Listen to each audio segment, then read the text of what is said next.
সুপ্রিয় শিক্ষার্থীবৃন্দ, Sundarban college of টেকনোলজির পক্ষ থেকে diploma in library and information science কোর্সের সকল শিক্ষার্থীকে অনলাইন ক্লাসে স্বাগত জানাচ্ছি। আশা করি যে যেখানে আছেন সুস্থ আছেন, ভালো আছেন। এই অনলাইন ক্লাসে আজকে আমাদের যে বিষয়টি নিয়ে আলোচনা করব সেটি হচ্ছে, টপিকসটা হচ্ছে ডিজিটাল লাইব্রেরি। এটা একটা ইম্পর্টেন্ট চ্যাপ্টার। ডিজিটাল কথাটা আহ উচ্চারণের সাথে সাথে আমরা বুঝতে পেরেছি এর সাথে প্রযুক্তিগত দিকটা আহ ফুললি বলা যায় জড়িত। আসলে আমরা যদি আমাদের ইতিহাস দেখি, যে অতীত থেকে শুরু করে বর্তমান সময় পর্যন্ত আমরা কিন্তু আর সেই প্রথাগত পদ্ধতিতে আবদ্ধ নেই। আমি এটা বলছি না যে সেখান থেকে আমরা পুরাটাই বেরিয়ে এসেছি এবং পুরাটাই বের হতে পারিনি, আর সেটাকে বাদ দিতেও পারিনি। তবে সে প্রথাগত দিক থেকে আমরা আহ আধুনিকায়নের চেষ্টা করেছি। সেখান থেকে কিভাবে প্রযুক্তি নির্ভর হওয়া যায় সে প্রযুক্তি পথে এগিয়ে চলার চেষ্টা করেছি। আর সেই দৃষ্টিকোণ থেকে আমরা আমাদের পথ চলা আর কি। তা এই আমরা যদি আমাদের চারিপাশের দিকে লক্ষ্য রাখি তাহলে দেখি যে বর্তমান যুগে কিন্তু আমরা সেই প্রথাগত থেকে বেরিয়ে এখন অনেকটাই প্রযুক্তি নির্ভর হয়ে পড়েছি। আমরা প্রতিনিয়তই আমরা বাড়িতে বসেই বিভিন্ন জায়গার সাথে যোগাযোগ করতে পারছি প্রযুক্তির মাধ্যমে। ঠিক তদ্রূপ আমরা যদি দেখি যে আমরা সভ্যতার চরম আহ, শিখরে পৌঁছে যাওয়ার চেষ্টা করছি বা যেতে চাচ্ছি, তাহলে দেখি যে এর পেছনে যে এই যে সভ্যতার আলোকে আলোকিত করতে বা প্রযুক্তি নির্ভর প্রথায় যাওয়ার জন্য, তাই সভ্যতার আলোকে আলোকিত করার জন্য যেটা প্রধান এবং প্রথম প্রয়োজন সেটা হচ্ছে কিন্তু মানুষের জ্ঞান। আর এই জ্ঞান চর্চার কেন্দ্র হচ্ছে লাইব্রেরি। সেই লাইব্রেরিকে যদি আমরা আপ টু ডেট করতে পারি বা অর্থাৎ প্রযুক্তি নির্ভর করতে পারি, তাহলে কি হয়, তাহলে আমাদের জীবনে মানে সভ্যতার আলোটা খুব দ্রুত ছড়িয়ে যাবে পড়ে। তার মানে প্রযুক্তির মাধ্যমেই আমরা সবকিছুই কিন্তু দ্রুত ডেভেলপ করতে পারি। আজকে আমরা যেহেতু প্রযুক্তি নির্ভর যুগে আহ, চলেছি, আমাদের পদচারণা হচ্ছে, সে কারণে আমরা কিন্তু অলরেডি আমাদের প্রাথমিক জীবন থেকে শুরু করে সমাজ জীবন এমনকি মানে জাতীয় পর্যায়ে যেখানে কি যে কোনো কাজে আমরা কিন্তু প্রযুক্তির উপরে নির্ভর করে চলেছি। তাই না? সবাই কিন্তু আমরা এখন কি মুঠোফোনের মাধ্যমে সবার সাথে দ্রুত কন্টাক্ট করতে পারি। দেশের বিভিন্ন অঞ্চল এমনকি বিদেশের সাথে আমরা দেনান দেয়া যোগাযোগ করতে পারছি, দেখতে পাচ্ছি, কথা বলতে পারছি আমাদের আত্মীয় স্বজনের সাথে।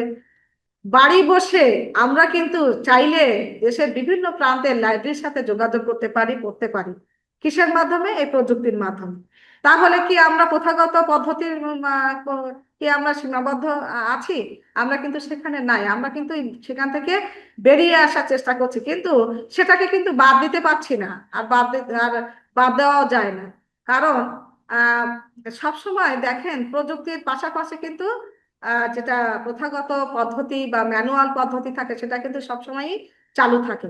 তা আমি যেটা বলছি যে আমাদের আলোচ্য বিষয় হচ্ছে সেটাই আর কি, ডিজিটাল লাইব্রেরি, যেটা জ্ঞান চর্চার প্রাণ কেন্দ্র হচ্ছে লাইব্রেরি। সেই লাইব্রেরিকে আমরা প্রথাগত থেকে কিভাবে ডিজিটাল লাইব্রেরিতে আমরা পৌঁছাতে পারি বা ডিজিটাল লাইব্রেরিকে আমরা ডিজিটাইজেশন করার মাধ্যমে আমরা কিভাবে আহ, মানে পাঠক সেবা নিতে পারি বা দিতে পারি, সেটার উপরে যার কারণে পাঠকরা অধিক উপকৃত হবে, সেটা নিয়ে আলোচনা করছি। তা এই যে আমরা বর্তমান যুগ যেহেতু ডিজিটাল যুগ, সেই যুগে আমরা এখনো আহ, সম্পূর্ণভাবে উম, না হলেও মোটামুটি লাইব্রেরিকে ডিজিটাইজেশনের আওতাভুক্ত করার চেষ্টা চালিয়ে যাচ্ছে। এবং সেটা আহ, ভবিষ্যতে আরো বেশি হয়তো এর ফলপ্রসূ হবে। তা সাম্প্রতিক সময়ে যে সাম্প্রতিক সময়ে যে এই যে ডিজিটাল লাইব্রেরি কিভাবে এলো, কিভাবে এর কার্যক্রম শুরু হলো, সেটা নিয়ে আমরা আলোচনা করছি এখন। তাই সাম্প্রতিক সময়ে ডিজিটাল লাইব্রেরি যে ধারণাটি, এটি কিন্তু খুব একটা জনপ্রিয় হয়ে উঠেছে বর্তমানে। এই ডিজিটাল লাইব্রেরির যে আধুনিক গ্রন্থাগার সেবার একটি কি, এটা কিন্তু একটা উল্লেখযোগ্য দিক, এই যে ডিজিটাল সিস্টেমটা। সাধারণত লাইব্রেরি যেটা আমরা বলি, যেখানে হচ্ছে পুস্তক সংগ্রহ এবং সংরক্ষণ করা হয়, এটা সাধারণত আমরা ম্যানুয়াল মানে ম্যানুয়াল পদ্ধতিতে করে থাকি। আর এই যে যে পদ্ধতিতে আমরা পুস্তক সংগ্রহ এবং সংরক্ষণ করি, সেটা যখন কোনো যন্ত্রের মাধ্যমে করা হয়, কোনো প্রযুক্তির ব্যবহার করে যখন করা হয়, অর্থাৎ ডিজিটাইজেশনের মাধ্যমে যখন কোনো গ্রন্থাগার পরিচালিত হয়, সেটাকে কিন্তু আমরা ডিজিটাল লাইব্রেরি হিসেবে আখ্যায়িত করে থাকি। কারণ এর প্রত্যেকটা কার্যক্রম যন্ত্রাংশের মাধ্যমে হয়ে থাকে। তাই বলা হয়ে থাকে যে যে লাইব্রেরির একটা মানে তথ্য সম্পদের একটা বড় অংশ সেটা যন্ত্রের মাধ্যমে পাঠযোগ্য করা হয়, সেটাই হচ্ছে ডিজিটাল লাইব্রেরি।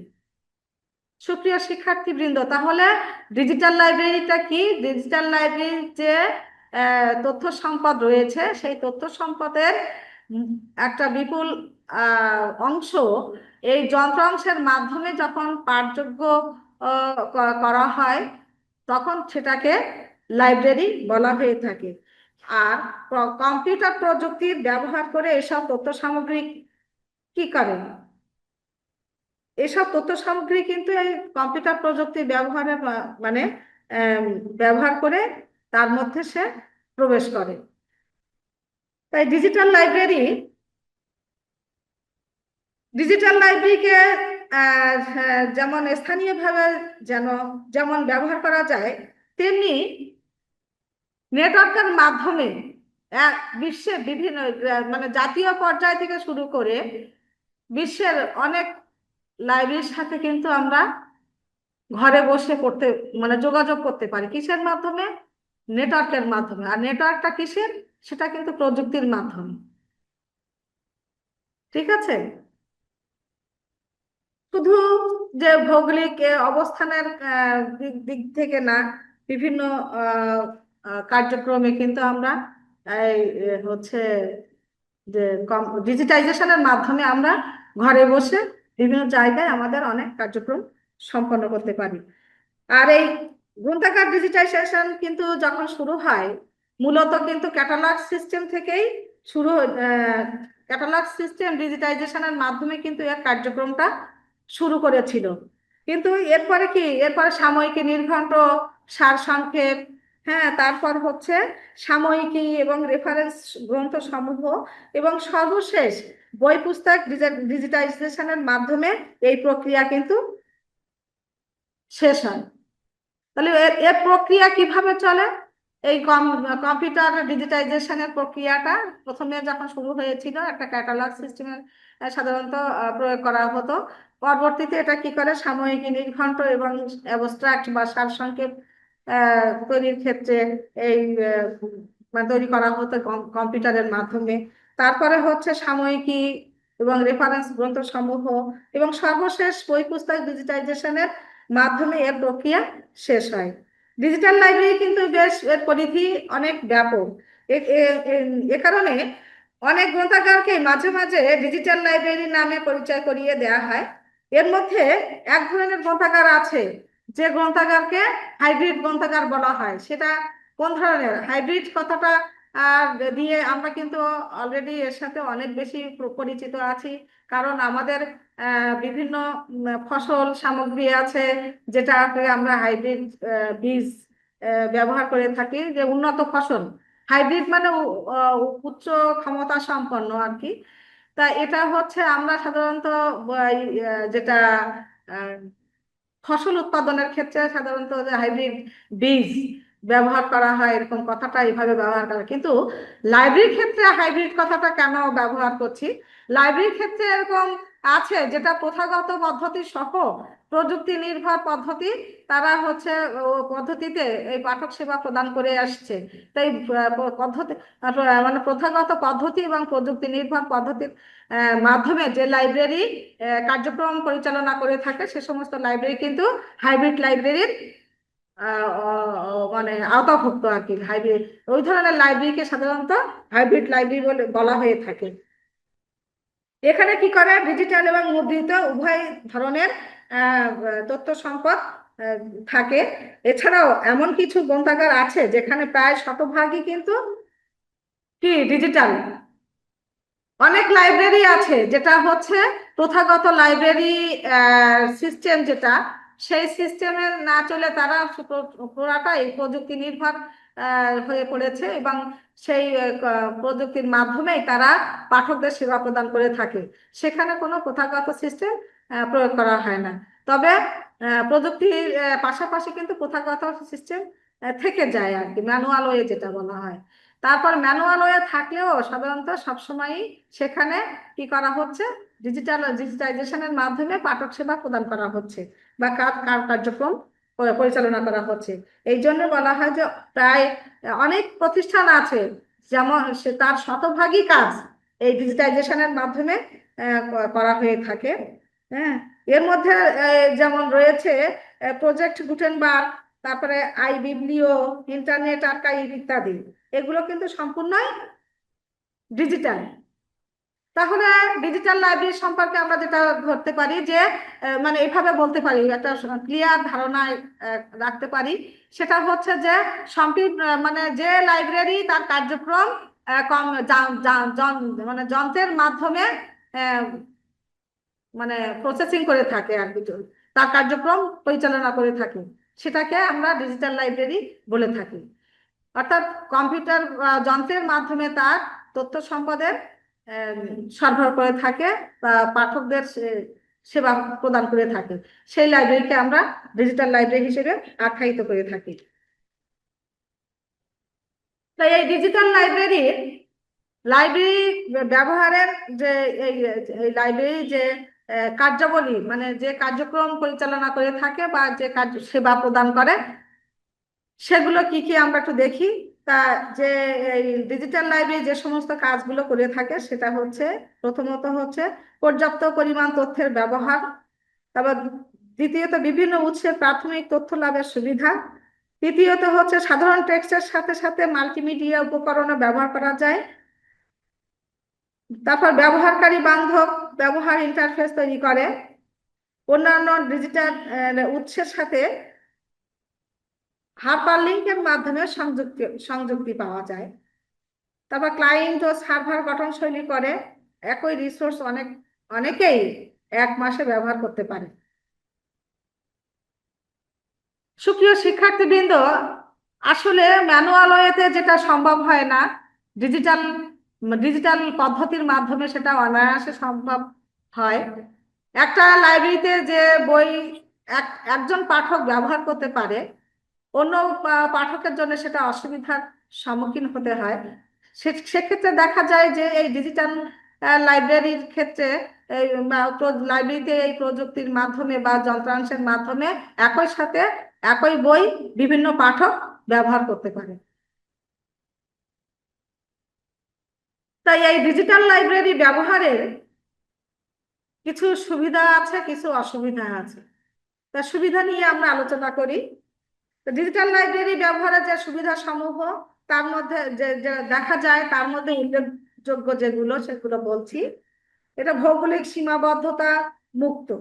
তারপর ডিজিটাল লাইব্রেরি ব্যবহারকারীর গ্রন্থাগার ব্যবহারের জন্য প্রতিষ্ঠানে সেই লাইব্রেরিতে না গেলেও হয়, সে বাড়ি থেকে তার প্রয়োজন মেটাতে পারে। বাড়ি থেকে নেটওয়ার্কের মাধ্যমে সে কিন্তু দূরের লাইব্রেরিতে তার কার্যক্রম চালিয়ে যেতে পারে, সেজন্য সেখানে যাওয়ার প্রয়োজন হয় না। দ্বিতীয়ত হচ্ছে সময়ের সীমাবদ্ধতা মুক্ত। ডিজিটাল লাইব্রেরির একটি বড় সুবিধা হলো কি জানেন, এটি সময়ের সীমাবদ্ধতা থেকে মুক্ত করে, এবং এই লাইব্রেরি কিন্তু 24 ঘন্টায় এর থেকে সেবা পাওয়া সম্ভব, যেটি ম্যানুয়াল ওয়েতে অনেক সময় সম্ভব হয় না, সব লাইব্রেরির ক্ষেত্রে সম্ভব হয় না। তারপরে একাধিক ব্যক্তির একই সামগ্রী ব্যবহার, একই তথ্য সামগ্রী একের অধিক ব্যক্তি ব্যবহার করতে পারেন, এবং ব্যবহারের সংখ্যা মানে ব্যবহারকারীর সংখ্যা এবং কে কোন ভৌগোলিক অবস্থানে থেকে ওই সামগ্রী ব্যবহার করছেন সেটি কিন্তু খুব বড় কোনো ব্যাপার নয়। কেননা অনেক ক্ষেত্রে দেখা যায় যে ভৌগোলিক অবস্থানের কারণে হয়তো পাঠক অনেক দূরে অবস্থান করছেন, তার লাইব্রেরি অনেক দূরে, তাকে আসা যাওয়ার ক্ষেত্রে অনেক সময় নষ্ট করতে হয়, অনেক শ্রম দিতে হয়। কিন্তু সেই ক্ষেত্রে দেখা যায় যদি এই ডিজিটাল লাইব্রেরির মাধ্যমে যদি সে পাঠক সেবা নিতে পারে, তাহলে তাকে কিন্তু আর এই সমস্যার সম্মুখীন হতে হয় না, তার কি সময় কম লাগে এবং শ্রমও কম লাগে। পদ্ধতিগত ও কাঠামোগত ব্যবহার, সেটা আবার কেমন দেখি, সেটা হচ্ছে যে ডিজিটাল লাইব্রেরিতে বিপুল পরিমাণ তথ্য সম্পদের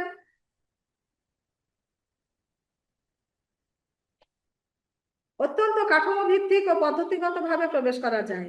হ্যাঁ, এটা ডিজিটাল লাইব্রেরিতে এখানে বিপুল পরিমাণে যে সমস্ত তথ্য সম্পদে, হ্যাঁ, সেখানে কাঠামো ভিত্তিক পদ্ধতিগত ভাবে প্রবেশ করা যায়। যেমন আমরা একটি অনলাইন ক্যাটালগ থেকে একটি বই এবং তারপর ওই বইয়ের একটি অধ্যায়ে পদ্ধতিগত ভাবে প্রবেশ করতে পারি। সুপ্রিয় শিক্ষার্থীবৃন্দ, আসলে আমরা যারা সাধারণত অ্যান্ড্রয়েড ফোন ব্যবহার করি, সেখানে দেখি যে আমরা কিন্তু অনায়াসে একটা থেকে আরেকটায় ঢুকতে পারি, একটা লাইন থেকে অন্য লাইনে যেতে পারি। একটা যে কোনো বিষয় যদি আমরা আহ, জানতে চাই, সেক্ষেত্রে কিন্তু আমরা অনায়াসে অল্প সময়ের মধ্যে সেখানে আমরা ঢুকে আমাদের কাঙ্ক্ষিত বিষয়টা জানতে পারি। হ্যাঁ, সেরকম আর কি ডিজিটাল লাইব্রেরির ক্ষেত্রেও তাই, আমার ঘরে বসে আমাদের কাঙ্ক্ষিত বিষয়টা আমরা সেই লাইব্রেরি থেকে আমরা পেতে পারি। হ্যাঁ, এখানে হচ্ছে যে কাঠামো ভিত্তিক ও পদ্ধতিগত ভাবে সহজে কিন্তু এর মধ্যে প্রবেশ করে আমরা আমাদের তথ্য সম্পদ পেতে পারি। তার তথ্য পুনরুদ্ধারের ক্ষেত্রে দেখা যায় সাধারণত প্রথাগত পদ্ধতিতে মানে যতটা সহজ নয়, ডিজিটাল লাইব্রেরির মাধ্যমে কিন্তু অতি সহজ এবং সুন্দরভাবে, হ্যাঁ, যে তথ্য সামগ্রী অনুসন্ধান এবং পুনরুদ্ধার করা সম্ভব।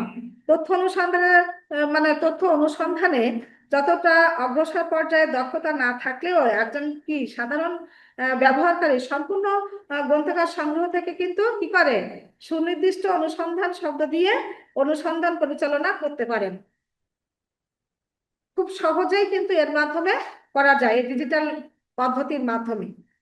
ডিজিটাল লাইব্রেরিতে আছে ব্যবহারকারীর আছে বান্ধব ইউজার ইন্টারফেস, যা ব্যবহার করে সহজে ব্যবহারকারীরা কি করে তাদের প্রয়োজনীয় চাহিদা পূরণ করতে সক্ষম হয়।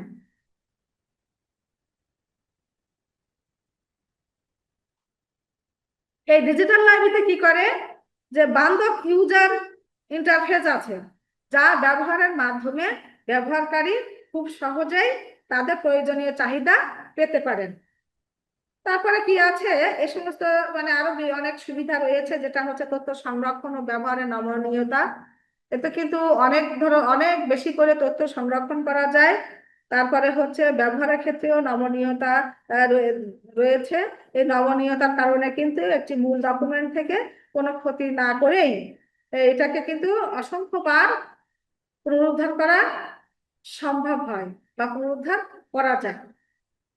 তারপরে স্থান অভাব নেই, অর্থাৎ আমরা যখন লাইব্রেরির সংগ্রহ সংখ্যা বৃদ্ধি করি, তখন আমরা যে বিষয়টা বেশি আমাদের খেয়াল রাখতে হয়, সেটা হচ্ছে সেই সংগ্রহগুলো রাখার ব্যবস্থা। সেক্ষেত্রে দেখা যায় যে ডিজিটাল লাইব্রেরিতে কিন্তু ওই সমস্যা থেকে আমরা মুক্ত হতে পারি, কারণ এটা যন্ত্রাংশের মাধ্যমে যেহেতু হয়, সেজন্য একটা নির্দিষ্ট জায়গায় অনেক তথ্য সম্পদ সংরক্ষণ করা সম্ভব হয়, যেটা প্রথাগত লাইব্রেরি ক্ষেত্রে অনেকটা সমস্যার সম্মুখীন হতে হয়। তার নেটওয়ার্ক, একটি ডিজিটাল লাইব্রেরি অন্যান্য ডিজিটাল লাইব্রেরি বিশাল তথ্য সম্পর্কে প্রবেশেরও উপায় করে দেয়। এর ফলে কি হয়, এর ফলে এক ধরনের বাধাহীন সমন্বিত রিসোর্স শেয়ারিং নেটওয়ার্ক গড়ে তোলা যায় এবং এর সেবা গ্রহণ করা যায়। সহজেই কিন্তু নেটওয়ার্ক সিস্টেমের মাধ্যমে আমরা এক লাইব্রেরি থেকে অন্য লাইব্রেরিতে বা বিভিন্ন লাইব্রেরির মাধ্যম সাথে যোগাযোগ করে কিন্তু আমরা আমাদের প্রয়োজন মেটাতে পারি। আর এটা কিন্তু ডিজিটাল লাইব্রেরির মাধ্যমেই কিন্তু সম্ভব হয়ে থাকে।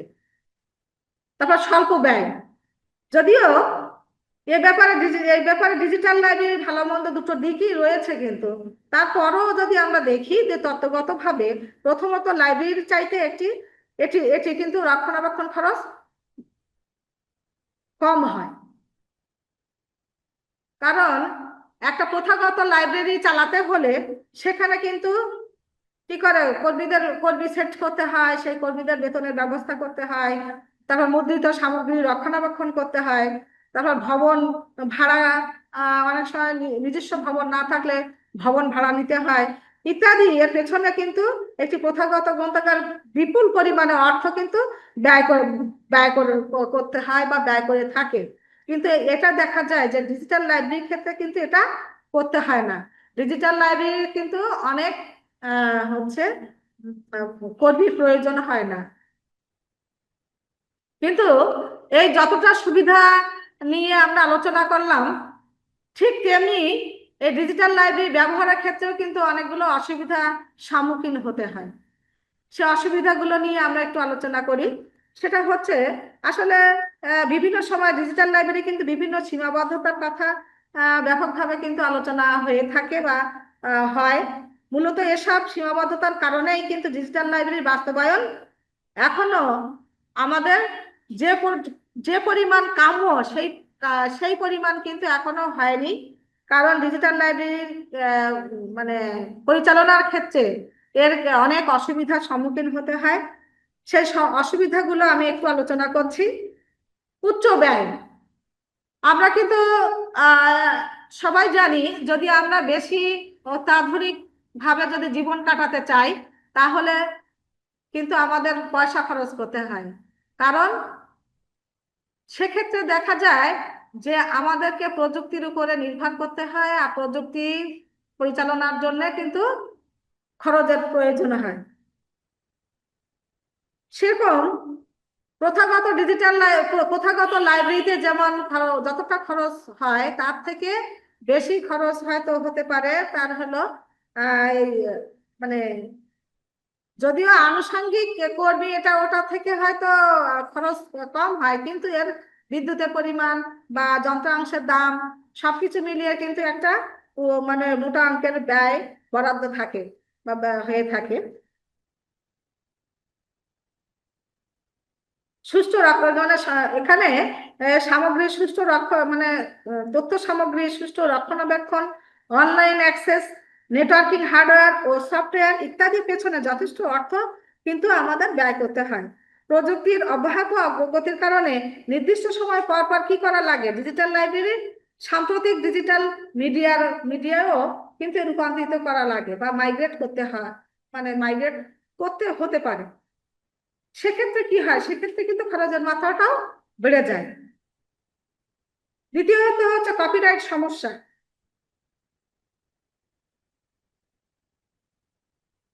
এই কপিরাইট সমস্যাটা কি, সেটা হচ্ছে যে ডিজিটাল লাইব্রেরি সামগ্রীর কপিরাইট ও বুদ্ধিভিত্তিক সত্য নিয়ে বিভিন্ন সময় কিন্তু নানান বিতর্কের সৃষ্টি হতে পারে বা সৃষ্টি হয়েছে।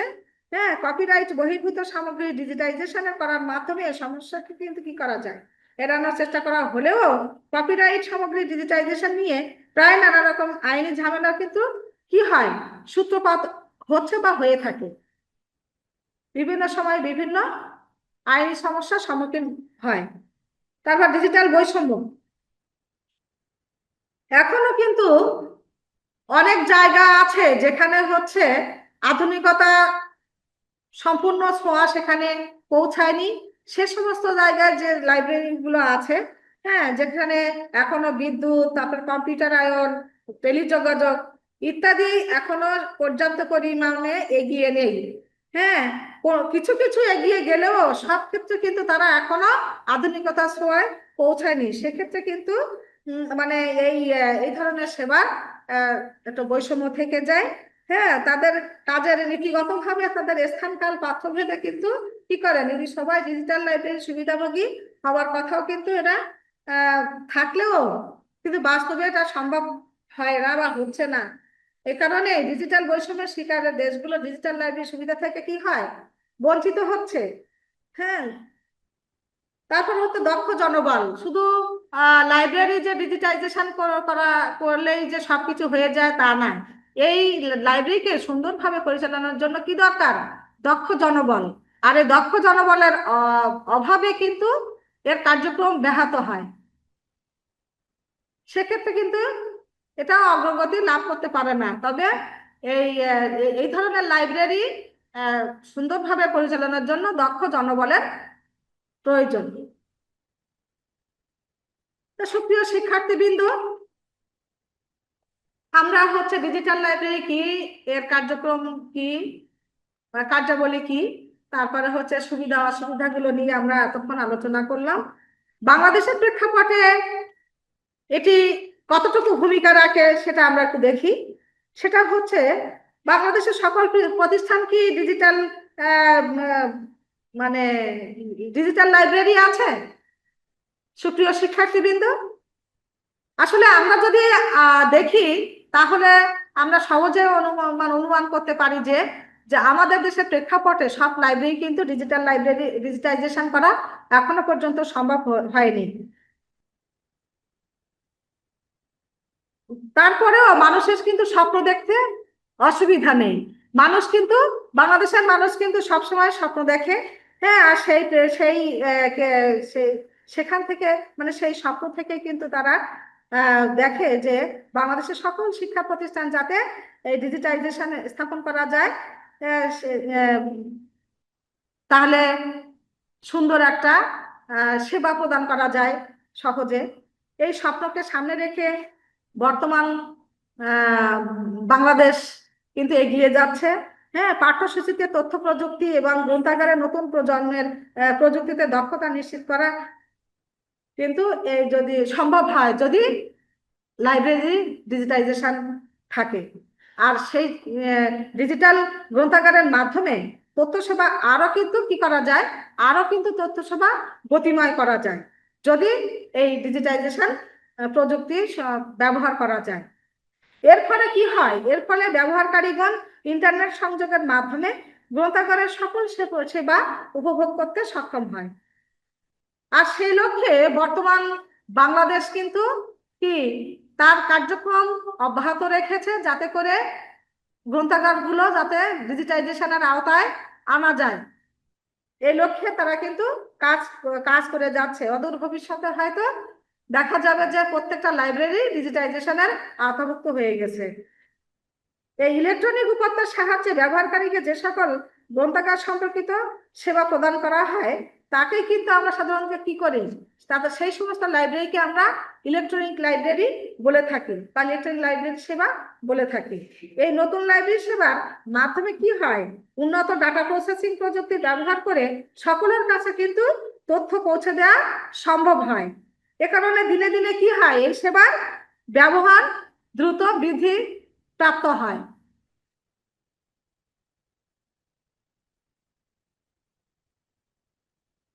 তা এই এই এভাবে যদি প্রত্যেকটা লাইব্রেরি ডিজিটাইজেশন করা যায়, সেই যদি প্রত্যেকটা গ্রন্থাগার যদি ডিজিটাল হিসেবে গড়ে তোলা যায়, তাহলে বাংলাদেশ আরো সুন্দরভাবে গড়ে উঠতে সক্ষম হবে। ডিজিটাল বাংলাদেশ গড়তে কিন্তু গ্রন্থাগার কি করে, গ্রন্থাগারের ভূমিকা কিন্তু খুবই গুরুত্বপূর্ণ। বর্তমানে বাংলাদেশে যতটুকু এগিয়েছে তা হলো তথ্য সেবা জনগণের মানে তথ্য সেবাটা যেহেতু ডিজিটাল যুগেই মানে বাংলাদেশ বর্তমানে অবস্থান করছে, সেই জন্য ডিজিটালাইজের মাধ্যমেই কিন্তু তথ্য সেবা জনগণের দোরগোড়ায় পৌঁছে দেওয়া সম্ভব হচ্ছে। হ্যাঁ, আর সেই ভূমিকা পালন করছে কে, ইউনিয়ন তথ্য ও সেবা কেন্দ্র। তারা কি করছে, তারা জনগণের মৌলিক প্রয়োজন মেটাতে 31টি সুনির্দিষ্ট সেবা সহ অসংখ্য সেবা প্রদান করে যাচ্ছে। হ্যাঁ, তারপরে বাংলাদেশের গ্রন্থাগারকে কি করছে এই দায়িত্ব, সাধারণত এই দায়িত্ব বাংলাদেশের যে গণগ্রন্থাগার রয়েছে সেই গণগ্রন্থাগারের কাঁধেই কিন্তু তুলে দেওয়া হয়েছে, হ্যাঁ, যাতে করে তারা এগিয়ে যেতে পারে। কারণ গণগ্রন্থাগারে হচ্ছে জনগণের বিশ্ববিদ্যালয়, এখানে সর্বশ্রেণীর মানুষ এই গ্রন্থাগার ব্যবহার করতে পারে। এই জন্য এই দায়িত্বটা কিন্তু তাদের কাছে মানে দেওয়া হয়েছে, যাতে করে সেবাটা দেশের সর্বশ্রেণীর মানুষের পেতে পারে বা সর্বশ্রেণীর মানুষের কাছে পৌঁছাতে পারে।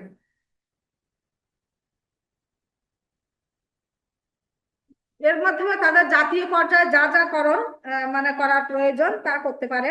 সারা দেশে কি করে গণগ্রন্থাগার কি করে যে আবার বৃদ্ধ বনিতা ব্যবহার করতে পারে, বা যারা করতে এই গ্রন্থাগার ব্যবহার করতে আসে তাদের মৌলিক প্রয়োজনে সেবা দিতে পারে। তারপরে সাথে সাথে একাডেমিক গ্রন্থাগারগুলো যে শিক্ষা পরিবারের সকল সদস্যকে জীবনমুখী শিক্ষা সহায়তা ও তথ্য দিয়ে ডিজিটাল সেবা প্রদান করতে পারে। আমরা যদি আমাদের শিক্ষা প্রতিষ্ঠানগুলোকে যদি ডিজিটাল লাইব্রেরি, যে সমস্ত লাইব্রেরি আছে সেগুলো যদি ডিজিটাল লাইব্রেরিতে পরিণত করতে পারি, তাহলে কি করতে পারি, তাহলে আমাদের যে সমস্ত শিক্ষা প্রতিষ্ঠানের সাথে যে সমস্ত শিক্ষক কর্মচারী ছাত্র যারা সম্পৃক্ত রয়েছেন তারা কিন্তু এর জীবনমুখী শিক্ষা মানে নিতে তাদেরকে আমরা সহায়তা করতে পারি বা সেবা দান করে যেতে পারি। তাহলে এই এতক্ষণ যে আলোচনা করলাম, যে সে আলোচনা প্রেক্ষাপটে আমরা বলতে পারি যে বাংলাদেশের সকল ধরনের গ্রন্থাগারগুলোর যথাযথ ভূমিকা পালন করলেই কেবল দ্রুত ডিজিটাল বাংলাদেশ গঠন সম্ভব, তা না হলে কিন্তু এ কাজ খুবই দুরূহ ব্যাপার বাংলাদেশের প্রেক্ষাপটে আর কি। তা সুপ্রিয় শিক্ষার্থীবৃন্দ, আমরা এতক্ষণ ডিজিটাল লাইব্রেরি নিয়ে আলোচনা করলাম, ডিজিটাল লাইব্রেরি কার্যক্রম, তার সুবিধা অসুবিধা এবং বাংলাদেশের লাইব্রেরির ভূমিকা কতটুকু পালন করছে সেসব নিয়ে আমরা এতক্ষণ আলোচনা করলাম। তাই আজ এ পর্যন্ত, যে যেখানে আছেন সুস্থ থাকেন, ভালো থাকেন, সবার জন্য শুভকামনা।